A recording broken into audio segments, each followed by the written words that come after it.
Alléluia, gloire au Seigneur. Bonne arrivée Merci. dans la maison de Dieu. Merci. Vous êtes une ancienne connaissance de l'homme de Dieu, Papa Florian. Effectivement. Aujourd'hui, vous lui rendez visite. On va vous demander comment s'est fait la rencontre, comment vous êtes connus et ça date de quand? Ça, c'était en 94. 94, hein, il y a très longtemps. Hein? Oui, ça fait longtemps. 94, il a été mon collègue. On travaillait chez un monsieur du nom de Touré. Oui. Oui, qui faisait la nana. Donc il était le chef de production. Moi j'étais le magasinier. Le magasinier. Voilà. Donc on était en parfaite collaboration. Lui, on vient de la même région. Il est Bété, moi je suis Gabou. Donc on était vraiment plus rapprochés. Et puis on a le même nom. Il s'appelle Yobo, moi aussi je m'appelle Yobo. Yobo. Voilà. Quelle coïncidence. Voilà. Donc on était dans la même église. Église Céleste. Église Céleste, dans la même paroisse. Donc on était vraiment très rapprochés. Voilà. On se rendait visite, on faisait tout ensemble. Tout ensemble, vous êtes dans la même entreprise, même église, il y avait une certaine familiarité. C'est ça. Mais est-ce que vous avez su une fois que votre compagnon d'avant allait devenir un homme de Dieu de cette dimension-là? Est-ce que ça vous a un peu levé l'esprit une fois? Bon, de cette dimension, parce que quand on était ensemble, vraiment les actes qu'il posait me faisaient dire qu'un jour il serait un homme de Dieu. Voilà, je savais qu'il avait être un homme de Dieu. Parce que une fois, je me rappelle, j'avais des problèmes. Et il est allé me voir, il m'a dit, mais Yobo, vraiment, je veux t'aider. Donc, allons-y à Abidjan voir un pasteur. Et quand nous sommes allés voir le pasteur, il m'a laissé.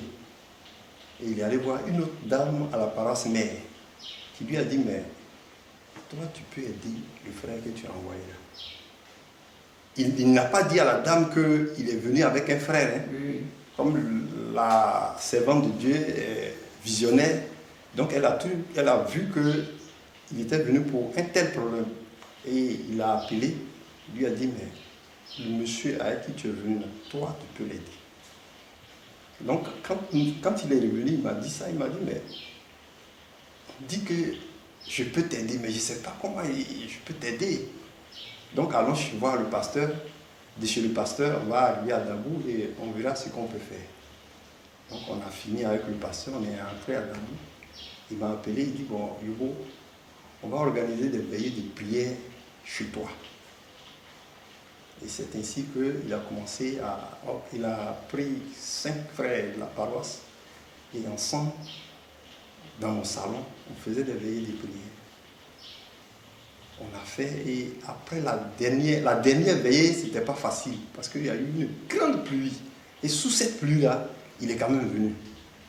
Il achetait, quand on faisait les veillées, il achetait de quoi manger, des fruits, et puis on veillait du café, il faisait tout cela, et puis on veillait sur son enfant. C'est lui qui faisait tout ça. Organisait tout ça. Voilà. Maintenant, après la veillée, le jour qui a suivi, il y avait une petite fille chez moi qui est venu me dire que papa, je veux te parler. J'ai dit, oui, vas-y. Il dit que tout ce qui t'arrive là, c'est moi. Je suis sorcière et c'est moi qui t'écris tous ces problèmes. Et le lendemain, je suis allé dire à Florian. Il s'est levé, il est entré dans sa chambre, il a eu 20 000 francs, il dit, bon, il faut accompagner la petite. Quand j'ai accompagné la petite, arrivée dans le village, à l'entrée du village, il y a une vieille qu'on a trouvée à l'entrée. La petite m'a dit, papa, la vieille là, elle va chez nous à Dabou là. Et dans le village, voilà. Elle va vous rendre visite à Dabou. Bon, je n'ai pas pris au sérieux. Hein. Voilà, parce que bon, je ne connais pas bien la vieille. Donc on est entré, on est allé, elle m'a guidé, et on est arrivé chez ses parents. Et la vieille est revenue saluer la petite. La vieille, hein? La même vieille. C'est là que j'ai su que vraiment, tout ce que la petite disait, c'était vrai. Et que vraiment, grâce à Florian, avec ses veillées de prière, j'ai eu la solution au problème. L'ennemi a été dévoilé. Wow. l'ennemi a été conduit C'est ça. au village. C'est ça. Et l'ennemi a reconnu aussi. Voilà. Ça n'a pas duré. Et puis je suis allé à San Pedro et j'ai trouvé de quoi faire. De quoi faire. Voilà. C'était cet ennemi qui vous bloquait de partout. Justement. Mais il fallait s'éveiller là Voilà. pour décanter la situation. Donc c'est ce seul fait qui a attiré votre attention, qui a dit que... Bon, il y a eu un autre fait. Un jour, nous sommes allés... Bon, je ne travaillais pas, hein. Un jour, nous sommes allés à la paroisse, je suis allé prier, puisqu'il n'y avait vraiment rien à la maison. Donc, je suis allé prier. Et après la prière, j'étais prêt à me rendre à la maison, parce que la prière n'est pas finie, hein. Moi, je voulais entrer à la maison pour voir les enfants, puisqu'ils n'avaient rien à manger. Donc, il est arrivé un peu en retard, et il était assis au dehors. Je l'ai salué, je l'ai dépassé et je suis allé au vestiaire. Pendant que j'étais en train de me déshabiller, j'ai entendu une voix Yobo et j'ai vu une main tendue.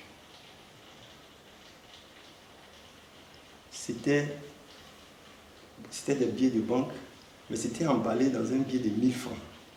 Donc c'est le billet de 1000 francs que j'ai vu. J'ai empoché d'abord, je me suis déshabillé. Maintenant, j'ai enlevé la soutane et j'ai porté ma chemise. J'ai enlevé l'argent de ma poche. Quand j'ai voulu compter, c'était la somme de 27 000 francs. J'ai reporté la soutane, je suis allé dans le temple, lui dire merci. Et il m'a fait ça. Il dit non, il faut partir. Le dimanche qui a suivi, j'ai fait le témoignage. Vous ne l'avez pas dit qu'il n'y avait rien à manger. Hein? Non. Je suis arrivé, j'ai fini ma prière, j'étais prêt à partir. Alors que à la maison, tout était sec. Non, tout était sec. Tout était sec. Voilà. Mais l'Esprit lui a dit voilà. que ton frère qui est là, voilà. il a un problème. C'est après le témoignage, après mon témoignage, il s'est levé et il est venu confirmer les faits. Il a dit que quand il était assis, l'Esprit de Dieu lui a dit: enlève tout ce qui est dans ta poche, donne à mon enfant. Et il a obéi Voilà. à ce que l'Esprit lui a dit. Voilà. Au départ, il a voulu être réticent, mais l'Esprit a répété 2 fois. Voilà. Donc, il s'est levé et il est allé me donner tout ce qui était dans sa poche. C'est-à-dire la dîme, la quête qu'il devait faire, tout ce qu'il devait donner comme cotisation, tout ce qui était dans sa poche. Ça faisait la somme de 27 000 francs. 27 000. Il m'a donné. Et je suis allé à la maison, j'ai payé un sac de farine avec des livres, puisque ma femme faisait les galettes. Donc vraiment... Ça a apporté la joie à la maison. Et là, vous avez su que votre ami là, il est pas simple. Voilà. Il est pas simple. Donc quand mon autre collègue, M. Roman, quand il est venu me dire, et j'ai commencé à faire le rapprochement avec avant. J'ai su que vraiment ça pouvait être possible. Parce que déjà... Dès le départ, vous voyez ces signes là. Je voyais des grands signes quand même. Des grands signes. Voilà. Et c'est quelqu'un qui était vraiment très généreux. Voilà. Facilement, il donnait de l'argent. Durant tout le temps que je ne travaillais pas, en tout cas, il m'a soutenu. Soutenu. Il m'a soutenu. Quelle était votre relation à l'église céleste? Parce que beaucoup parlent de l'église céleste, d'où vient l'homme de Dieu, Papa Florian. Quelle était votre relation dans cette église? Bon, on passait plus de temps en plantation. À l'église, bon, c'était les dimanches, mais on passait plus de temps en plantation. En plantation, au travail. Voilà, au travail. Voilà. Donc, puisqu'il était chef de production, quand on finit sur le terrain, on envoie le produit sous le hangar et c'est là qu'on conditionne. Donc, moi étant magasinier, j'étais sur place, à la radio. Donc, quand il avait des communications à faire, bon, voilà, il me donnait le message et puis je faisais. Donc on était vraiment... Maintenant, à l'église, quel rôle il jouait? S'il était toujours réservé dans son coin ou bien s'il participait à l'œuvre? Bon, à l'église, puisque c'est quelqu'un qui n'aime pas trop se faire voir, donc à l'église, il était un peu dans son coin. Non. Quand il devait intervenir, il intervenait tout juste. Et puis, bon, voilà, il se mettait dans son coin. Il intervient Voilà. et il se retire Voilà. de son coin. Voilà. Quand il avait à intervenir, il intervient et puis, allez, il se met dans son coin. Si Dieu lui montre des flashs, voilà, il vient, il donne, voilà. selon l'Esprit de Dieu, C'est ça. puis il se met dans son coin. Voilà. Vous avez fait ce temps ensemble, Voilà. ce moment ensemble depuis 2014, c'est ça? Depuis 24. 2004, hein? Non, 1980. 1994, voilà, 24 ans. Voilà. 1994. Voilà. Aujourd'hui, vous arrivez, ce que vous constatez, ça ne vous surprend pas un peu? Non, je suis dépassé même. Je suis dépassé, je ne m'en reviens pas. Mais comme c'est Dieu, il sait que tout est possible. Tout est possible en Dieu. Voilà. Vous ne vous... Parce que à l'entrée même, quand j'ai vu la voiture, j'ai dit, mais tiens, donc ce que mon collègue me disait là, c'est la réalité. Voilà. Quelqu'un qui est chef de production. Voilà. Donc, on était ensemble, on mangeait de la tiki ensemble, on partageait tout ensemble. Et puis du coup, bon, il devient grand, bon, vraiment. Quand je suis arrivé, vraiment, j'étais étonné. Mais depuis l'église là-bas, est-ce qu'il n'y avait pas de prophétie qui sonnait, qui disait que votre ami là, bientôt, Dieu va l'élever? Il n'y avait pas ce genre de prophétie? Bon, comme je le disais, on passait plus de temps en plantation. À l'église, bon, puisque on n'était pas encore imprégné dans cette affaire de Dieu, donc on n'était pas régulier. Lui, par contre, il était régulier, puisque bon, il était visionnaire, donc il faisait des songes, il faisait des prophéties, donc il était plus en contact avec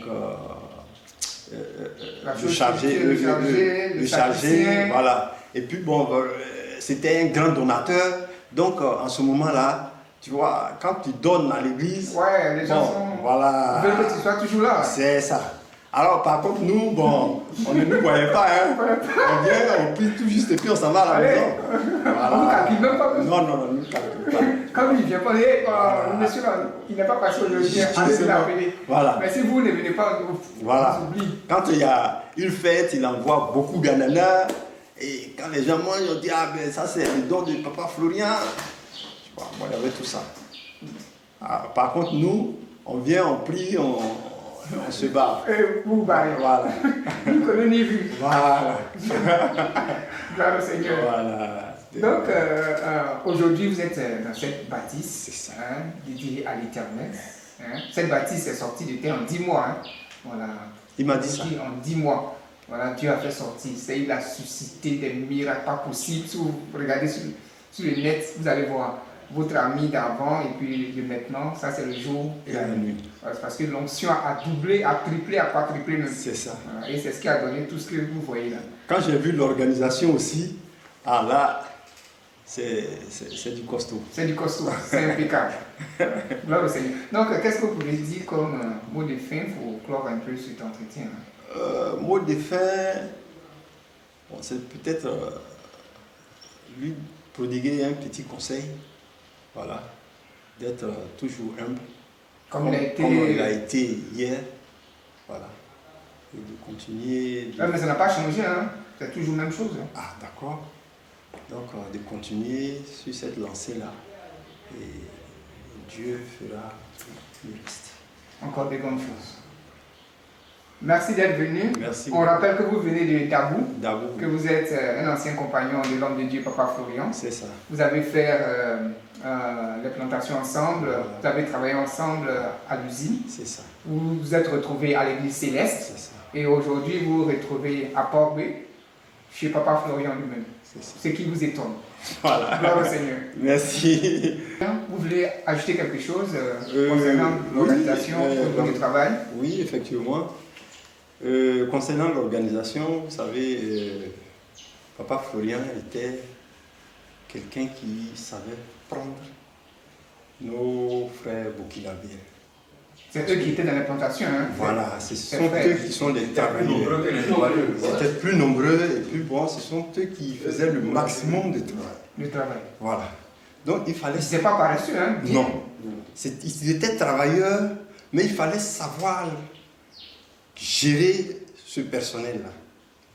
Voilà. Et puis il fallait qu'ils se mettent dans leur peau pour qu'ils puissent donner un bon rendement.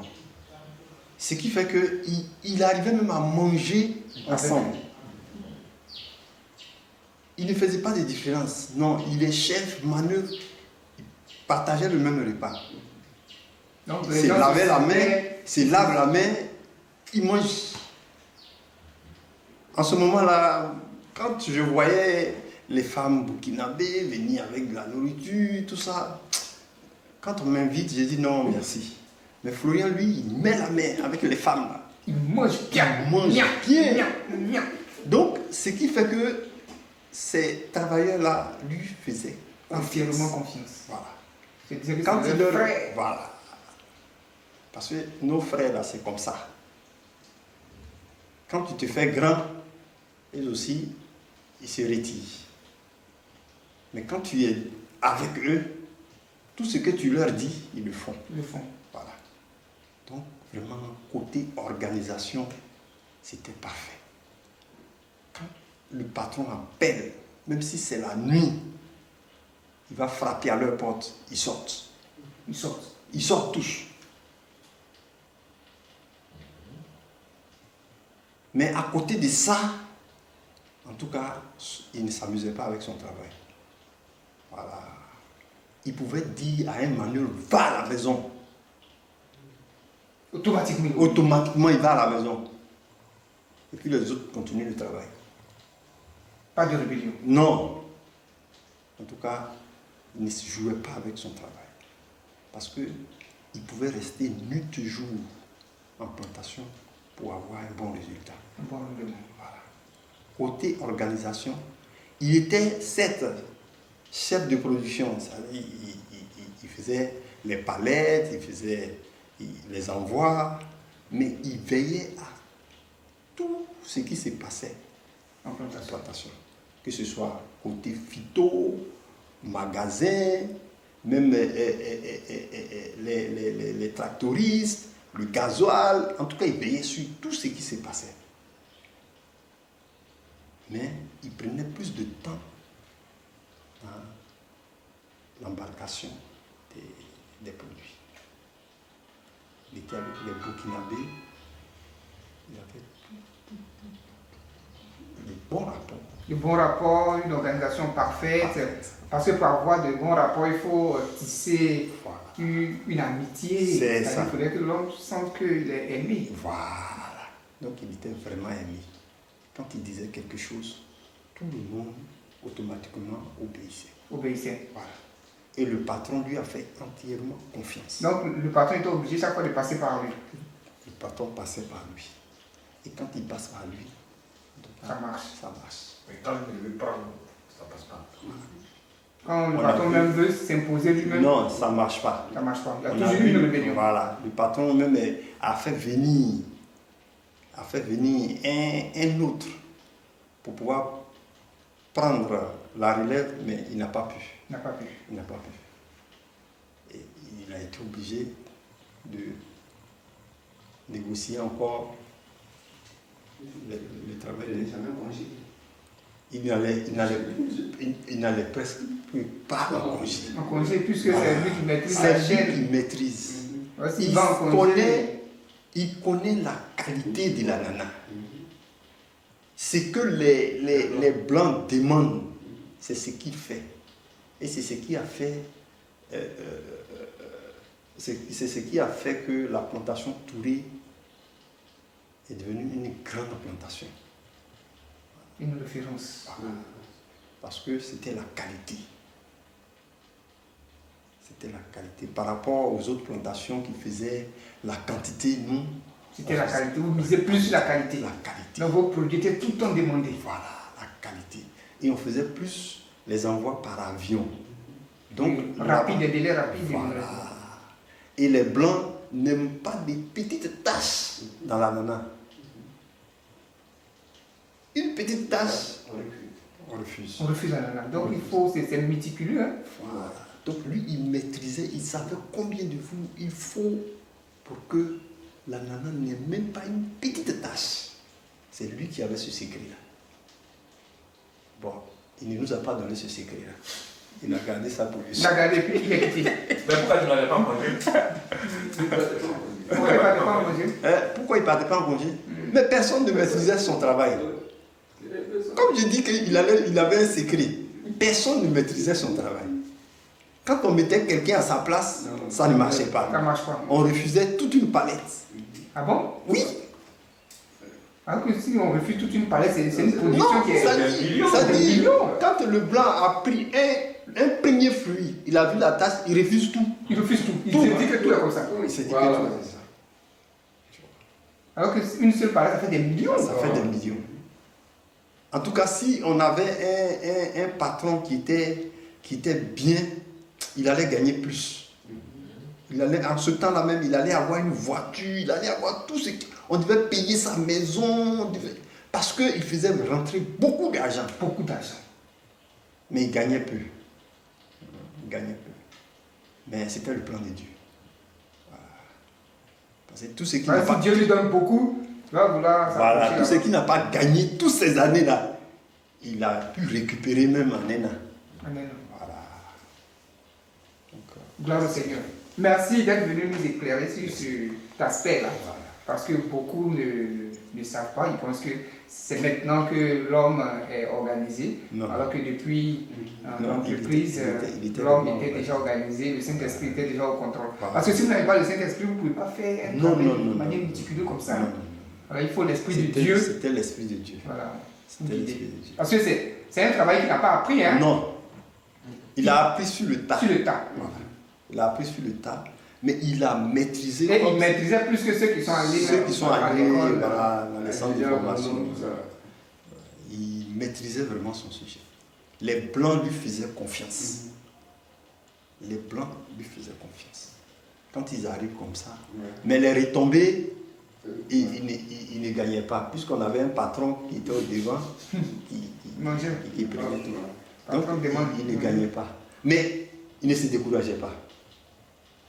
Parce que quand on le voyait, on se disait, mais ce monsieur-là, il fait tout ça, mais il ne gagne rien. Mais il ne se décourageait pas.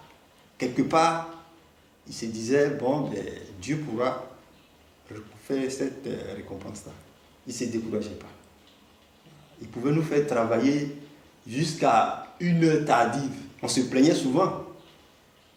Parce que tout ce qu'on lui demandait, il acceptait.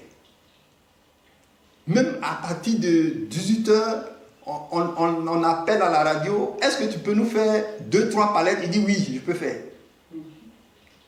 Et puis il mobilise tout le monde en même temps. Donc on est obligé de rester. Donc on pouvait rester là jusqu'à 2h, 3h, 4h, 5h du matin. Alors que... Et tout ça, c'est par la faute de Florian. Si Florian nous avait libérés, on ne serait pas... Ouais. Donc il a eu l'amour même de son travail. Voilà. Il a eu l'amour de son travail. Mais tout ça, c'était Dieu. C'était le plan de Dieu. Voilà, c'était le plan de Dieu. Gloire à l'Éternel. Amen. Merci.